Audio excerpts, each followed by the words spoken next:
for the past few weeks, I've noticed something a little different about myself.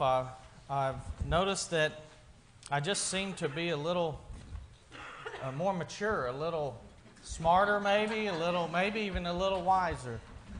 And, well, I don't know. I think so. Thank you, Ronnie, that vote of confidence. And I thought it was, my eyes are, I've been fighting my eyesight, I've been holding out, and I thought it was this. I thought that the reading glasses that I've added to my repertoire was it, but I found out this past week that's not it. And my wife has also started to look just a little more wise and mature and godly. Amen. And also the prices, the older prices have as well. So if you haven't guessed it by now, Liz and Colby are expecting, and we're very excited about that. Thank you. Thank you. So nothing to do with me at all, but I'm proud and excited. And in fact, she's home this morning sick, so I tell her when that happens, I'm sad for her, but I'm happy for the baby. That means that's something growing now. Last week we we started a two-part series on relationships, and last week was secrets to improving relationships. And if you were here, you remember they were secrets because they're in the book. It's not that they're hidden, but we don't always look for them, and so they kind of remain secrets if we don't use them. But today we're going to expand on that and get into what about people that are different than you? What about people, is there anyone in here that you have a hard time with? Some people in your life, some relationships, they're difficult. And so I have 4 points for us this morning about dealing with differences in people. And the first one is just very simply, people are different than you. I think that's a revelation to us sometimes, because we become surprised that someone thinks different than I do, or someone feels different than I do, or someone acts different than I do. And sometimes we struggle with that. But Romans 13, this is verses 3 and 4, actually remind us of our differences. It says, "For by the grace given to me, I say to everyone among you not to think of himself more highly than he ought to think." And to dive into that a little bit more deeply, we do tend to think too highly of ourselves. We tend to think if someone thinks different than me, they're obviously wrong, because I'm obviously right. That's just kind of how we approach things. But reading on in verse 4, Scripture says, "For as in one body we have many members, and the members do not all have the same function." Reading on verse 6 says we have different gifts.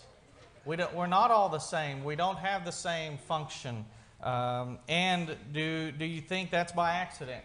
So the fact that some people are different, they think different, they act different, sometimes their genetics are different, their personality is different. And who made that? Who made people?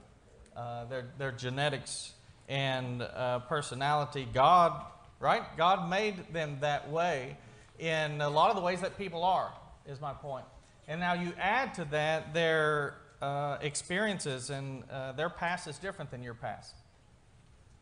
And that adds to how they approach things. So I think it's helpful just to realize and expect, hey, people are going to be different than I am. And Paul knew that when he talked about reaching out and reaching the lost. He says, to the Jews, I became like a Jew. To those under the law, like those under the law. To those outside the law, to the weak. He goes on to name those additional 2 ways. And so people are different, and we need to relate to them different. We need to care about them differently.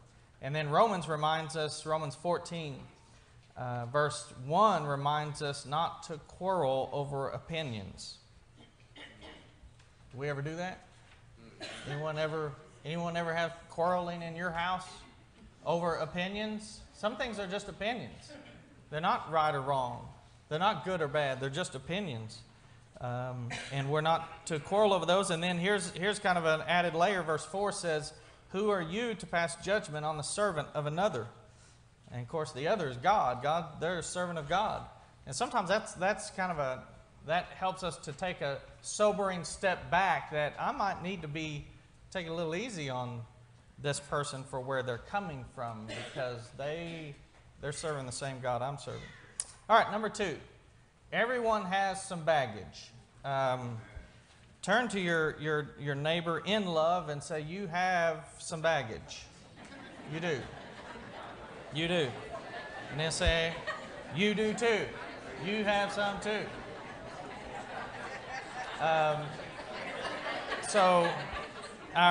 Now you may be proficient at telling who's next to you what's in their suitcase, right? But we can replace these things, anxiety, someone's been betrayed in their past, they have bitterness, someone is battling addiction or anger. I mean, you can replace these with many things, but isn't it true that we all have some? We all have some inner demons we fight. Sometimes we're not even aware of them.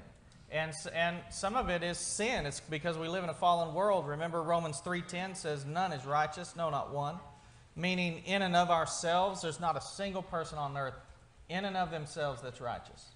And we all have sinned. So doesn't our sin bring about a lot of our problems? And the fact that we live in a fallen world means not only do my sin cause me problems, but in my past, people I've experienced that have done wrong toward me, that is their sin, but it impacted me. And we all have some of that. We're not perfect. No one in here has perfect genetics. Sometimes Abby will be practicing for some sport or activity, and she'll complain about her knees hurting, and I'll tell her, you get that from me. I have kind of weak knees also, and she turns that around and starts blaming me. Then she's upset at me. I have to tell her, I didn't make the genes, I just passed them on to you. But none of us have perfect genes, right? Physically or mentally. They're all faulty to some degree. None of us have perfect environment. Someone may struggle with feelings of inadequacy. That's going to impact a relationship. Or distorted thoughts of what you think of them. Sometimes you'll be talking to someone and they're worried about what you think of them, and you're not even thinking about that. But you may push a button that has nothing to do with you or the conversation or what's going on, but you touched on something that's an issue or a problem for them.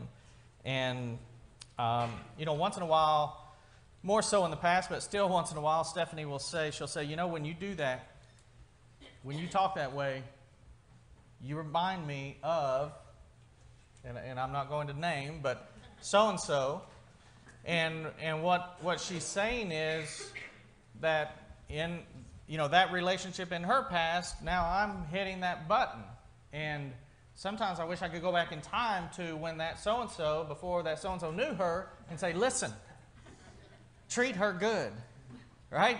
Because if you don't, I'm going to pay for that the rest of my life.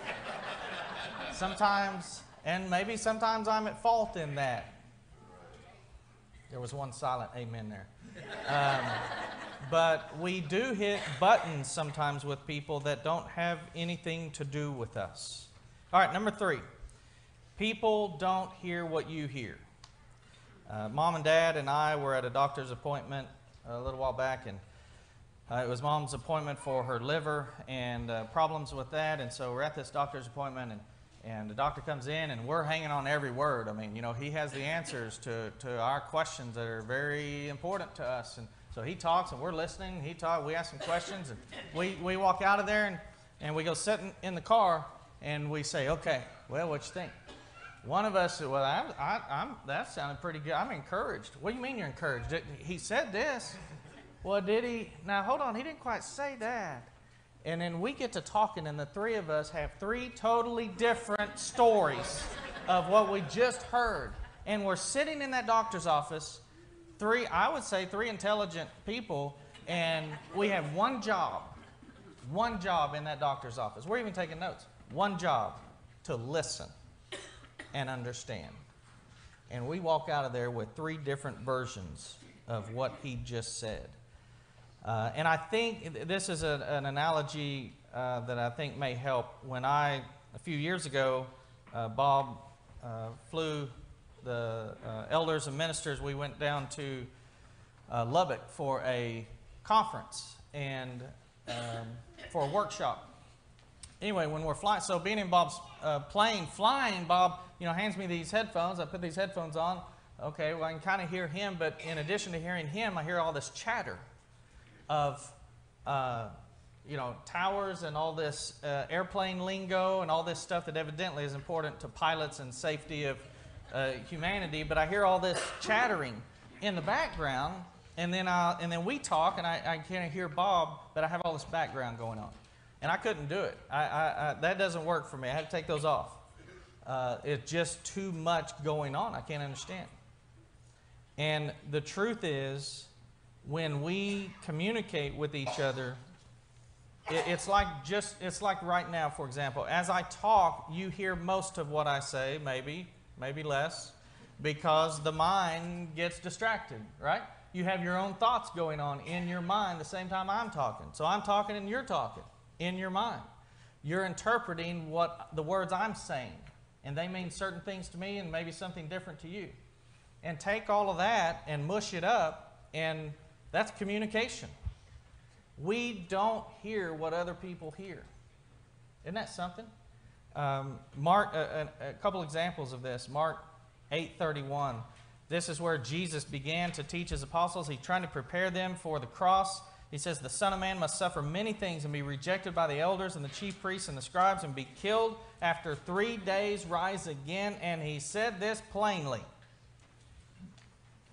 Jesus is talking about dying, just what we observed here, what we remember. Jesus is talking about dying for the sins of humanity, and all Peter can hear is this plan of Jesus being the next king of Israel and restoring the kingdom and kicking out the Romans and, you know what I mean, leading a revolt. That's what Peter thought was going to happen.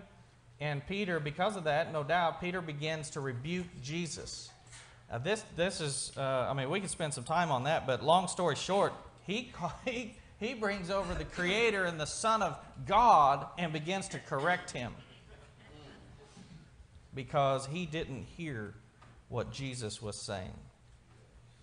And it's amazing to me how in our conversations we think people understand us, or we think we understand them, and we don't, because there's a lot of background noise going on. Number 4, we need to factor the devil's influence. And in this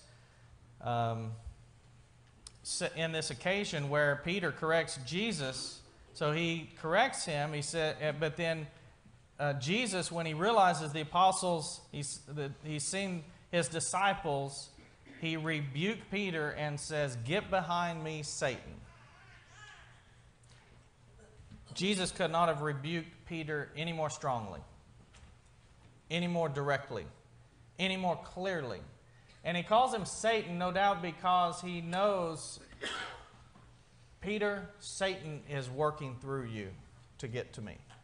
Peter did not turn into Satan, but Peter was the voice of Satan, because those thoughts and those words were the opposite of the mission. And so Jesus corrects Peter, and in doing so, he points out that it isn't just Peter that's opposing Jesus, but ultimately it's the devil. Sometimes when someone acts wrongly toward me, it can be anything. It can be a complex scenario maybe, but it can be somebody cutting me off in traffic or tailgating me. I had someone tailgate me the other day going over the bridge. What in the world? It's a little wet. It's not icy or dangerous, but I can't see their headlights. That's right. At night, when I can't see your headlights, you're too close. And anyway, but in those scenarios, and in much greater ones, I have 2 ways of going about things, and one is just I don't think about the devil at all. I just think about the person, and I think they're either being a jerk or selfish or right, something like that.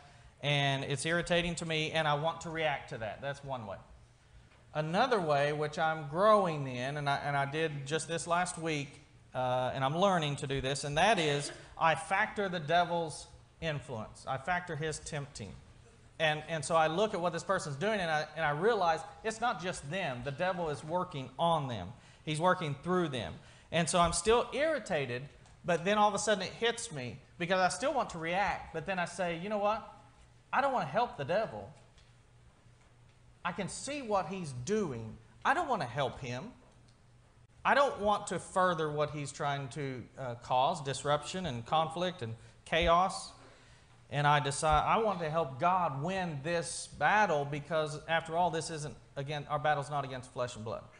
Our battles are spiritual. And I'm growing in doing that. It's a learning process. But I give that to you. And I want to leave you with this thought. You at some point have or will be the difficult person someone is dealing with. Let me read that again. You at some point have or will be the difficult person someone is dealing with. Because you think different. And you have baggage. And you didn't hear clearly or understand clearly, or they didn't hear you clearly, and the devil has gotten the best of you. That's what happens in our relationships. So we need to pray more, don't we? We need to remember that our battles are not against flesh and blood. The lesson is a little shorter than normal this morning. I'm sure you've noticed that, and we're providing some time for a couple announcements to be made in a moment. But before we do that, we're going to sing a song of encouragement. And you may be here this morning and have something on your heart that is weighing heavily. And we would invite you to come and share that with us and let us lift that up to God with you and for you. You may be here and not ready to meet God. You're not ready for Judgment Day. You know you're not. Change needs to happen in your life. And if that's your status, let's do that together. We'll help you with that if you'll come while we stand and sing. Have you a heart that's weary, heavy a load of care? Are you a soul that's seeking rest from the burden you bear? Do you know my Jesus? Do you know my friend? Have you heard He loves you, and that He will abide till the end? Who knows your disappointments? Who hears each time you cry? Who understands your heartaches? Who dries the tears from your